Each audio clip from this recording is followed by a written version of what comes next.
నమస్తే, welcome to Shri VNR news. Kalluru పిహెచ్సిని తనిఖీ చేసిన అదనపు డిఎంహెచ్ఓ వెంకట ప్రసాద్ చిత్తూరు జిల్లా పులిచెర్ల మండలం కల్లూరు ప్రాథమిక ఆరోగ్య కేంద్రాన్ని మంగళవారం అదనపు జిల్లా వైద్య ఆరోగ్య శాఖ అధికారి వెంకట ప్రసాద్ ఆకస్మికంగా తనిఖీ చేశారు. పిహెచ్సిలోని వైద్య సేవలు, రికార్డులు, ల్యాబొరేటరీ, ఫార్మసీ స్టోర్ తదితర విభాగాలను ఆయన సమగ్రంగా పరిశీలించారు.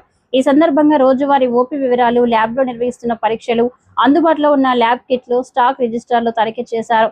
ల్యాబ్ రికార్డుల నిర్వహణపై సిబ్బందికి తగిన సూచనలు చేశారు. ఫార్మసీ స్టోర్లో మందుల నిల్వలు, మెయింటెనెన్స్ రిజిస్టర్లు, బిన్ కార్డులను పరిశీలించారు. అదేవిధంగా టాటా డిఐఎన్సి, ఏబిహెచ్ఏ ఐడి తదితర ప్రభుత్వ కార్యక్రమాల అమలు తీరును సమీక్షించారు. టీబీ, హెచ్ఐవి, కుష్టు వ్యాధులకు సంబంధించిన రికార్డులను పరిశీలించి సంబంధిత కార్యక్రమాల అమలుపై వైద్యాధికారికి సలహాలు, సూచనలు జారీ చేశారు. ప్రజలకు నాణ్యమైన వైద్య సేవలు అందేలా సిబ్బంది అందరూ సమన్వయంతో, అంకితభావంతో పనిచేయాలని వెంకట ప్రసాద్ సూచించారు.